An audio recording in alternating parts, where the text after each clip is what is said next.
सिद्ध कीजिए कि निम्नलिखित संख्याएं अपरिमेय हैं। तो यहाँ पर ये 3 पार्ट इसके हैं। तीनों को सॉल्व करने का तरीका बिल्कुल सिंपल है। विधि आप जानते हैं, विरोधोक्ति द्वारा उपपत्ति यानी प्रूफ बाय कॉन्ट्रडिक्शन।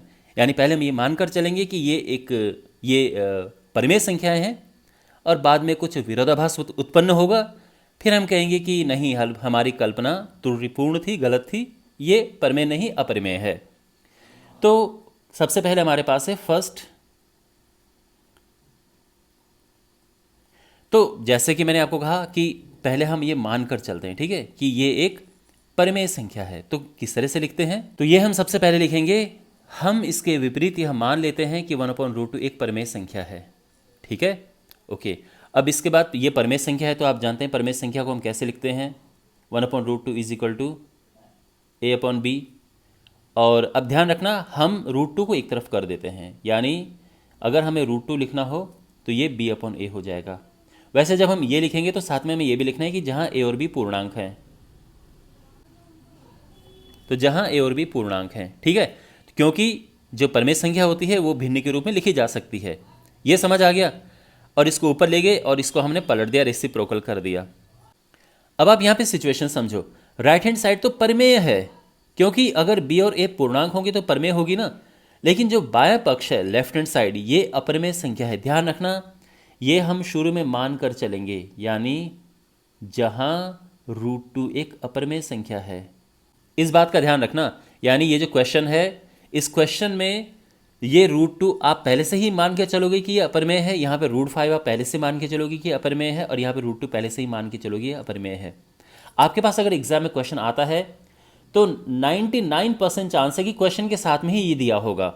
यानी आपको ये प्रूव करने के लिए होगा कि सिद्ध कीजिए 7√5 एक अपरिमेय संख्या है, जहां पर √5 एक अपरिमेय संख्या है।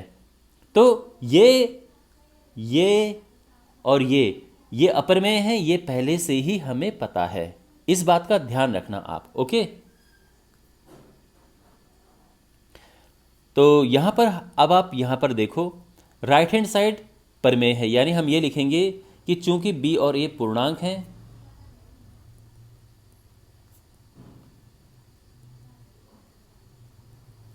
इसलिए b/a परिमेय संख्या है। लेकिन √2 एक अपरिमेय संख्या है। तो आप देखो, ये अपरिमेय है, ये परिमेय है। आप जानते हैं कि अपरिमेय और परिमेय बराबर नहीं हो सकते हैं, यानी इनमें विरोधाभास है। ठीक है, तो हम लिखेंगे कि यहां पर विरोधाभास है, और इस विरोधाभास का कारण क्या है, क्यों ये विरोधाभास आया, आप समझो। क्योंकि हमने इसको परिमेय माना था, तभी तो ये आया है।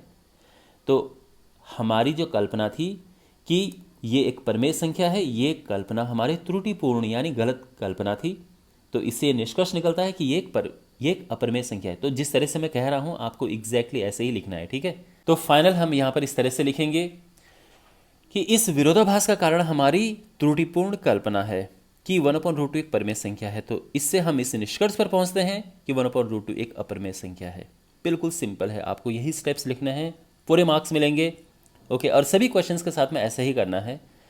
तो दूसरा क्वेश्चन लेते हैं और सेम स्टेप्स हम फॉलो करेंगे, ठीक है। वेल, तो यहाँ पर आप समझ गए होंगे कि जब हमारे पास ऐसा क्वेश्चन आएगा कि सिद्ध कीजिए कि यह एक अपरिमेय संख्या है, और यहाँ पर साथ में क्वेश्चन में ये ज़रूर लिखा होगा कि जहाँ √5 एक अपरिमेय संख्या है, मैक्सिमम टाइम। नहीं भी लिखा है तो आपको करना ऐसा ही है जैसे मैं यहाँ पे कर रहा हूँ। और क्या करते हैं, किस विधि का प्रयोग करते हैं, विरोधोक्ति द्वारा उपपत्ति। यानी हम पहले ये मान कर चलते हैं कि इसके विपरीत हम मान लेते हैं कि 7√5 एक परिमेय संख्या है। अब परिमेय संख्या है तो इसको भिन्न के रूप में लिख सकते हैं, जहाँ a और b पूर्णांक है। तो ये तो आप सिंपल स्टेप समझ गए होंगे। अब इसके आगे करते हैं, तो √5 को हम एक तरफ कर देंगे और ये 7 को हम नीचे लेके चले जाएंगे। अब समझ गए, 7 नीचे आ गया, ये हो गया है। अब आप देखो, सेम स्टेप्स फॉलो हो रहे हैं, तो आप समझ गए होंगे कैसे करना है। तो यहां पर चूंकि a और b पूर्णांक हैं, तो ये परिमेय हो गया है, ठीक है। तो यहां पर हम लिखेंगे कि a और b पूर्णांक हैं, तो क्या होगा, ये अब भाई अगर ये पूर्णांक है, ये पूर्णांक है, तो ये परिमेय संख्या होगी। यही तो होता है परिमेय संख्या, कि भिन्न में लिख सकते हैं और ऊपर नीचे पूर्णांक होते हैं। और लेकिन आप ये देखो, ये तो अपरिमेय संख्या है ना, ओके। और लेकिन √5 एक अपरिमेय संख्या है,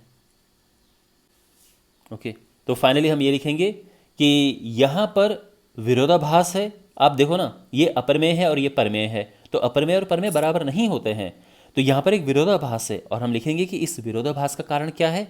हमारी त्रुटिपूर्ण कल्पना है, हमने गलत कल्पना कर ली थी कि परमेय है, ये अपरमेय संख्या है।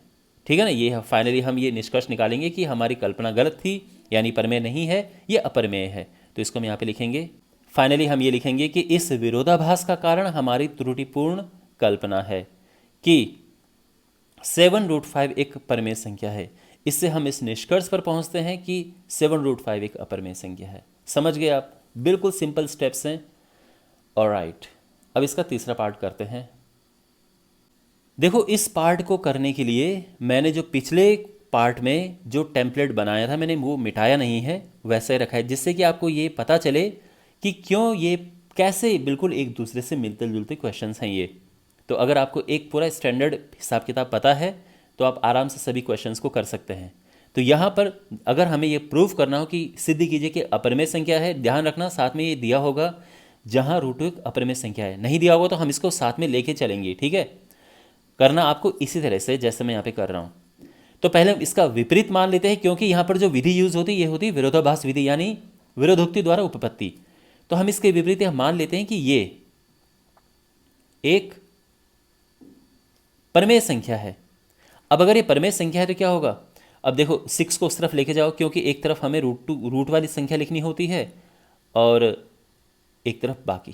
ठीक है ना, यानी अगर ये परमेय संख्या है तो इसको भिन्न के रूप में लिख सकते हैं जहां ए और बी पूर्णांक हैं। तो इसको हमने ये लिखा, 6 को दूसरी साइड लेके चले गए और ये हो जाएगा √2 इज इक्वल टू, ये ऊपर मल्टीप्लाई होगा तो ये आ जाएगा a-6b/b।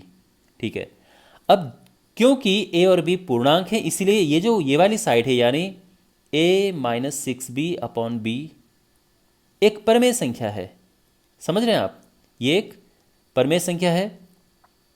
और अब ये संख्या परमेय है, लेकिन आप ये जानते हैं कि ये अपरमेय संख्या है, लेकिन √2 एक अपरमेय संख्या है।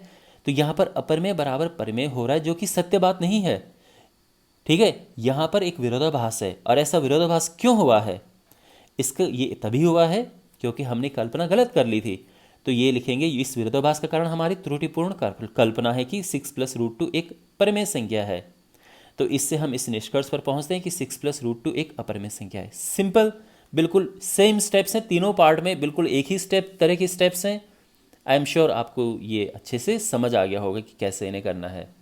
ध्यान रखना, अगेन मैं ये कह रहा हूँ कि आपके पास मैक्सिमम चांसेस हैं कि ये लिखा हुआ मिलेगा कि ये एक अपरमेय संख्या है। अगर नहीं भी मिला होगा लिखा हुआ तो भी आप इसको ऐसे ही फॉलो करेंगे।